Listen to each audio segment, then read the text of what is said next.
At NESSACTION, we work in democracy and governance to build the capacity of public sector institutions through training and capacity building for staff, election observation, youth sensitization around elections, and we use entertainment and social entrepreneurship to fuel their interests and our work as well.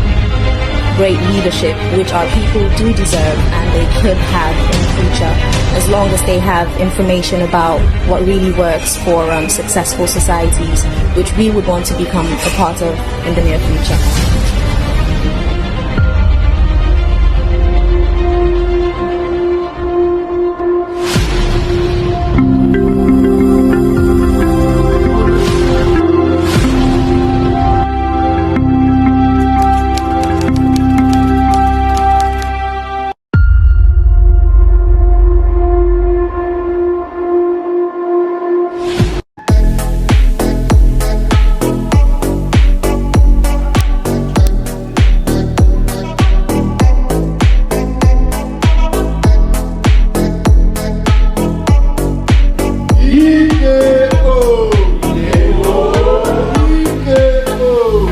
Are you ready to become a leader and make a real difference in your community?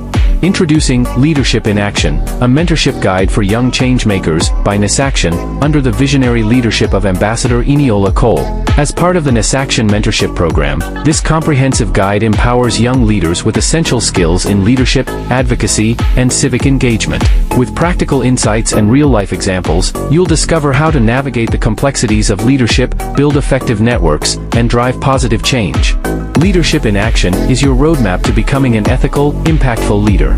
Join the movement. Be the change. Lead with action. Also tune into the Leadership in Action podcast series all day every day on YouTube at Unlimited TV 247 and gain remarkable insights from our formidable team of experienced mentors. Like, subscribe and turn on post notifications. Leadership in Action, a mentorship guide for young change makers, because the future belongs to those who lead.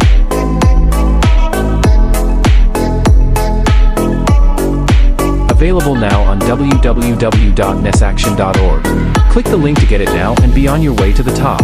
See you at the top.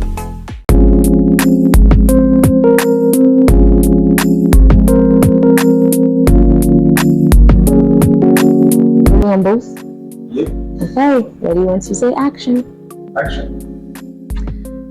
Welcome to the Leadership in Action podcast series, and today we have an extremely special guest. You're not going to believe it, but we have right here the Senator of State, New York State, Senator Kevin Parker. He's also the chairman of the Senate Committee on Energy, and we're really happy to have you here.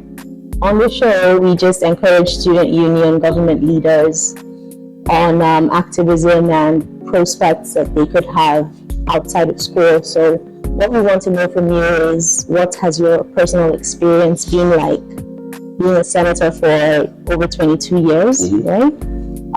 How did it begin? From a student perspective, how could they achieve such heights when they get out of school? Absolutely. Well, first of all, thanks for having me. I'm really honored and to have met you here in Abuja. I'm actually here this week, at the behest of Madam Abike for this Nigeria and Diaspora Conference.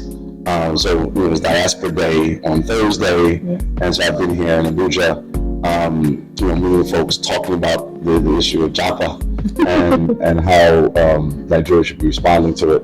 But my role has really been about talking about building relationships between the state of New York and Nigeria. And as you indicated, I'm a New York State Senator. I represent the 21st District in Brooklyn.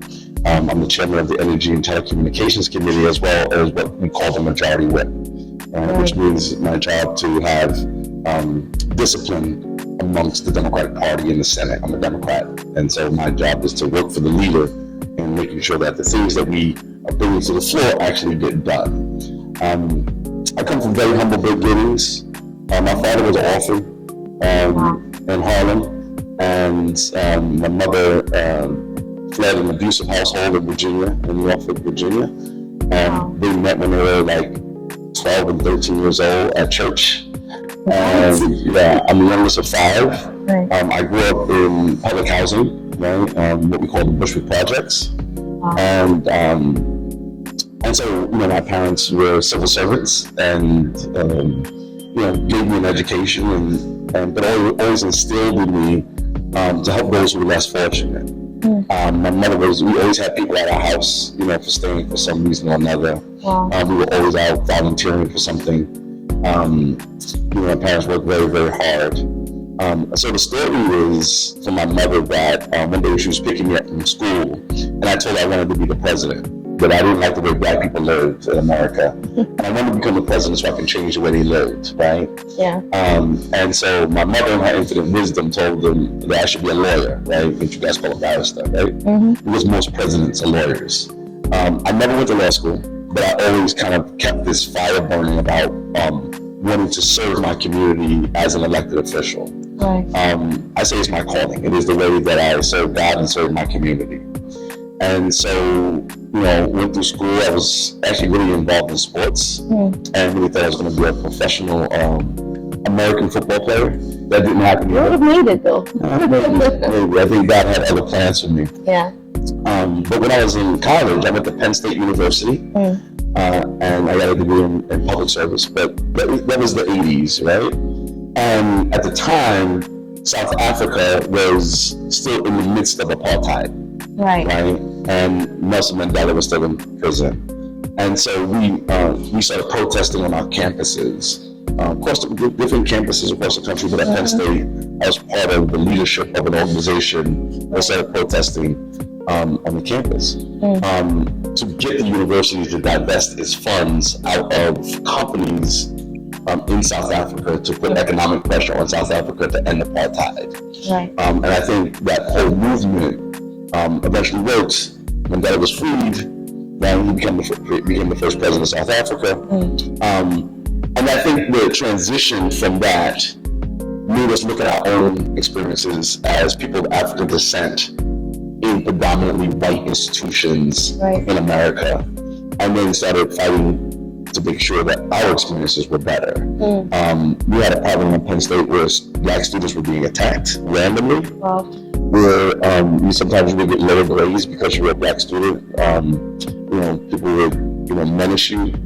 So all kinds of things were happening, and it just was not a hospitable environment for Black students. And so that became the beginning of my activism. We took over buildings, we stopped traffic, we had lots of tense conversations with the administration. We made demands, many of which were met, including expanding our Black Studies program, getting a person in place, a vice president, actually who was in charge of what we would call now DEI, right? Diversity, equity, and inclusion. I think at the time we just called it diversity, whatever. We're doing a multicultural officer or something like that. Getting a section for Black Studies specifically in our library. Like, all these things actually exist until this day. I'm so very proud of the work that we did, and of my classmates who have become lifelong friends who went through that experience with me. It was that experience that became the basis, and that activism that became the basis for how I've now operated as an elected official. That's amazing. So basically that means you don't just sit arms folded and wait for such opportunities or such elections to get you into office. You start from doing something. That's right. You started from activism. And now how exactly did that whole portfolio of experience translate into becoming a senator? So while I was doing that, I was also obviously in school, right? And so I'm gonna be honest with you, by my last year, and towards the last end of my last year, I was way behind in credits. I was way behind in terms of like my pathway to finish my degree. So I really had to buckle down and really work at making sure I studied hard. So you really got to create a balance, right? So you should have activism, but you also have to be a good student, right? And I was actually this close to being actually expelled from school.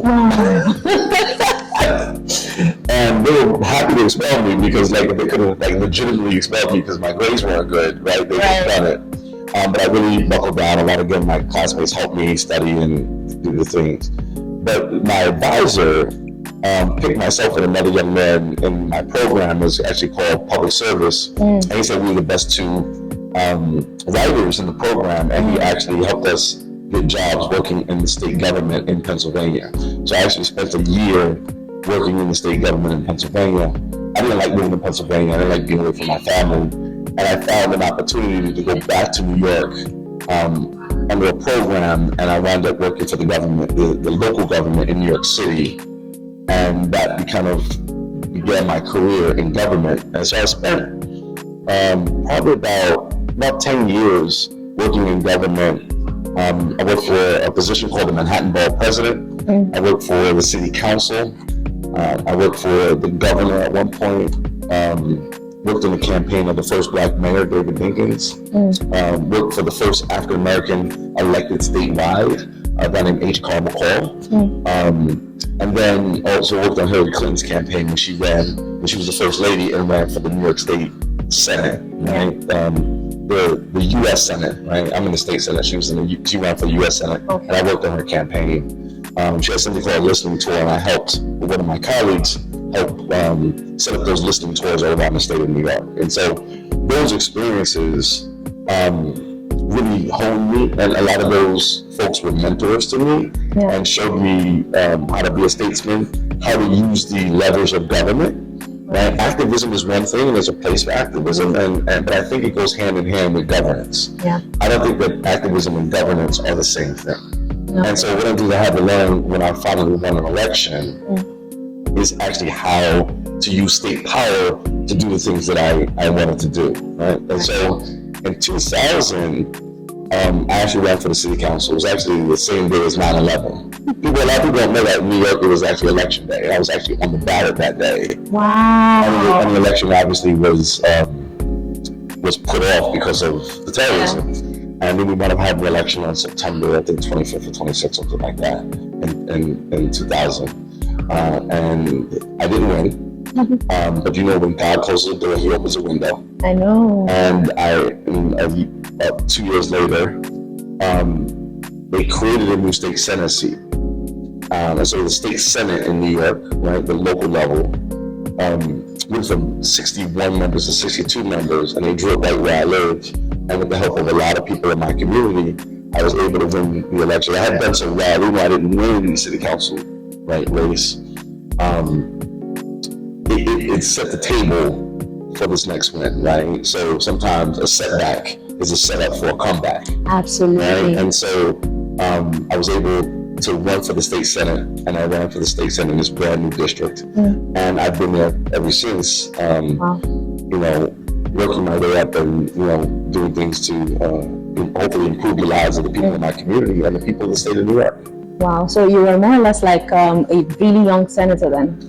Yes, when I got elected, so I won the election in 2002, right? So November is when our national elections happened, right? And then I took office in January. When I took office in January of 2003, I was the youngest member of the state senate. Wow. Right? Not the youngest member ever, but at that moment, I was the youngest member of the state senate. It was me and then a good friend of mine, Senator Sampson, who is a year older than me.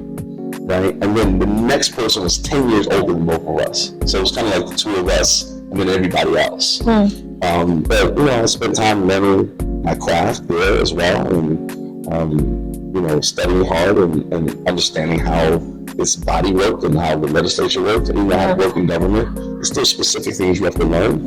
And, that was how my career got started. That's so interesting. You said something that was really profound about how the civic space and the governance space are two totally different things. They're not totally different. Well, they're different. Yes. They're different. And here in Nigeria, we see a lot of those differences. It's like in the civic space, we have a lot of advocacy and a lot of people who don't really know what's going on inside the seat of power. And then we have those who are in government who are actually making things work or making decisions that affect everybody. So one of the reasons why this mentorship program was brought together was to see how there could be some sort of synergy between the work that civil society is doing on the outside and the work that the government is doing on the inside. Absolutely. So as a senator who has served for over 22 years, what has it been like? What bills or what have you been able to pass? What change have you been able to make? Yeah. And what would you say to someone who's on the civil society side of life about governance and what should be expected from public office holders? Let me take that last question first, right? And so I think that they are related, but they're different, right? They're twins, right? They're Beijing, right? Taiwan, yeah. And so what they say is about Beijing is that it's one person in two bodies, right? And so this is the same thing. It's one person in two bodies. Right. Both the people who are advocates and the people in the government both want the society to be better. Right. The tools that they have to use to make that better are different. And so people in civil society should be doing what we refer to in public policy as agenda setting. You should be setting the agenda. You should be telling elected officials, this is what's important. If we're talking about healthcare, what is the specific things about healthcare that we're interested in? Talking about education, what part of education are we talking about? Right. Are we talking about housing? Are we talking about housing for seniors? Are we talking about workforce housing? Are we talking about home ownership? What does housing look like? Right? And so the agenda should be being set by the advocates, right? And they should be, being in that process. And then obviously the people in government, have the levers of power. And so they have the ability to actually manifest the things that their community wants. And I think there should be a dialogue. Now, sometimes that dialogue is protest. Sometimes that dialogue is just a meeting. Right. Sometimes that dialogue is a social media campaign about something. Right? And so that advocacy. So I don't think that people should be down. Don't let the people in the government, don't let the people in the government dictate to you how your advocacy should manifest. Right. But also don't be limited to just say every time something happens, I'm going to protest. Sure. Right? And so conversations, sometimes just meeting with your elected official, your honorable, your distinguished person, or your governor will help you both understand what they can and cannot do, but also have them move in the way that you want them to move, right? The other thing too that I think is important, and this leads me to the second part, which is that organizing people in your community around voting is really important. Yeah. As elected officials, we are super sensitive to winning our elections, right? Yeah. In politics, there are two rules. Rule number one is get elected. Rule number two is don't forget rule number one. Right? Amazing. Right? And so you want to be in a space in which you have some say over that, right? Yeah. And so part of every advocacy operation should be around registering and organizing voters. And it doesn't matter what the party is, but making sure that if you control voters, then you would put yourself in a position to be able to negotiate, right, with elected officials and in your community, right? Power is a group dynamic, right? Sure. Power is a group dynamic, and that's one of the things we have to always remember. And so what makes me powerful is not because I'm Kevin Parker, or I sit in the seats, because I represent 320,000 people in Brooklyn, right? And so when I go to the state capitol, which is Albany, New York, and I'm speaking to the governor or speaking to my other colleagues, they know I'm not speaking just for me, I'm speaking for 320,000 people, right? And so to the degree that you can be a person who controls 5,000, 10,000 people, it doesn't have to be that many, right? Yeah. Even 1,000 people is a lot of people, especially for an election. The most that you have, influence over those folks, and you can say, vote for this person or vote for that person, that's going to get your attention. Sure. Right? And so that kind of organizing is important. And so in my journey as a senator, when I first got elected, the Democratic Party in the New York State Senate was in the opposition. What you call the opposition, we call the minority. Yeah. Right? So there were less of us. And so our first order of business was taking over the Senate and winning more seats. And so the first move was really a political move, but more than it was legislative, because there was nothing we could do because we were in the minority. And so our voices weren't really being heard. Right? Yeah. And so we worked really hard, and it took us about 10 years to get it right. Right? Wow. Yeah. But again, persistence overcomes resistance. And we had a plan, and we kept at our plan, and we had setbacks. But again, a setback is nothing, but a setup for a comeback. Yeah. And so we were able to eventually prevail, and now I think we've been in the majority 5 or 6 years now, right? And so I went from being the ranking member, right, the opposition leader on the Energy and Telecommunications Committee, to now being the chairman of the Energy and Telecommunications Committee, right? And so through that time, we have done a lot of things in terms of securing rights for women, for instance, expanding voting rights to make sure that our constituency were able to access the franchise and actually cast their votes and do it safely and easily. We did things like, we used to have like one day that we voted. I know they do that here. And we created what we call early vote. And so now people have a week to vote. Right? That's really amazing. Yeah, that was a game changer. It increased the amount of votes that people are casting, right? So that work was really important. We've done a lot of work around, protecting, the environment, around creating a clean energy economy, right? I mean, we're all aware of climate change, and particularly in America, where we're one of we're not the biggest, we're probably in the top 3 biggest, violators of and producers of methane and CO2. And so we really in New York have taken it seriously. We have the most kind of bold climate change goals, right? To be what we call net zero carbon creation by 2050, right? So we're working towards net zero. And so that means both reducing the amount of carbon and methane we're creating, but also producing more clean energy, because you have to substitute, right, the coal and gas and other things that you're burning, for clean energy, like solar, wind, right, thermal, tidal power, hydroelectric power, right? And so developing all those technologies and getting just a consciousness amongst the people to understand this is the pathway we have to go into was a major endeavor and cost a lot of money. But it's worth doing because we see ourselves as leaders. In New York State, we refer to ourselves as the Empire State, right? And we believe that we should be first, and we believe that we should be leading, right? And so sometimes the national government is not doing what needs to be done, and we don't care because we're going to do it and show you what needs to be done and create a model for what the national government can do, right? So recently, we had some new laws put in place for the local governments to be able to have some certain level of financial autonomy, and people are looking at how power can be translated further down to the local government. So in that light, would you say it's beneficial to have that sort of structure where not a lot of power lies at the federal level? Is it something that Nigeria should try to emulate? Let me say, I think it has worked very well in the United States. Right.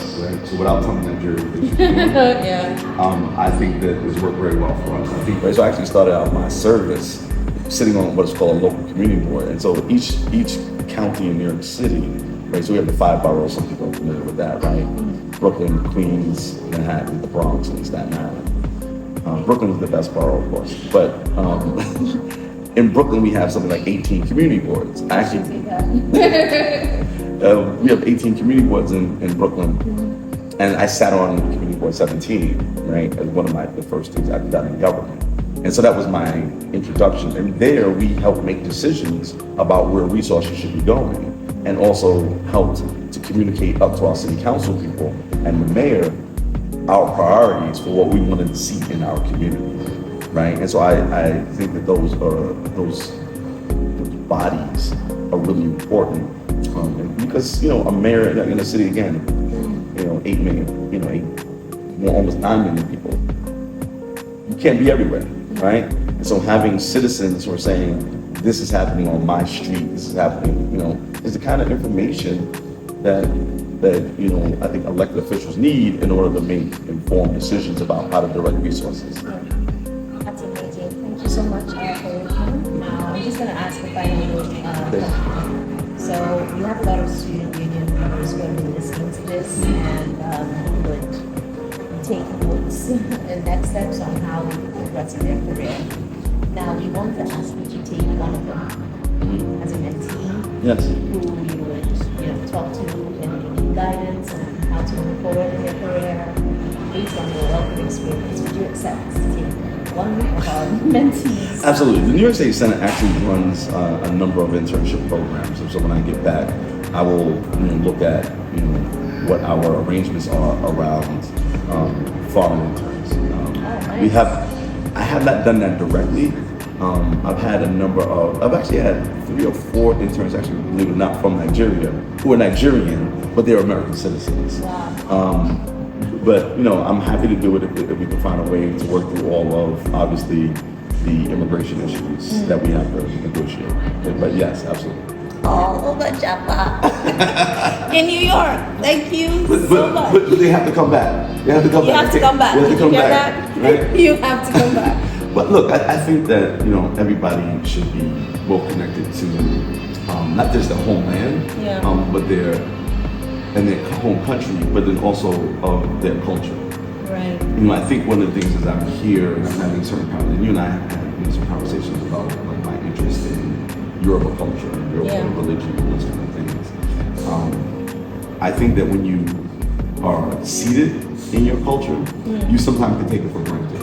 For us, we're going to also ensure that those cultural values stay enshrined in all our mentees, even though we're discussing how they can gain more experience. It's so important. We have a lot of African Americans trying to trace their roots, but then we have a lot of Africans, Nigerians, just trying to forget about all of it. But it's really important to know who we are, and that also contributes to what you can offer to society. Thank you for your time. Thanks for having me. Senator Parker, and we hope you have a safe journey back. Thank you. And we look forward to hearing from you on the mentorship program with the United States in New York. Absolutely. Thank you so much. All right. Thank you.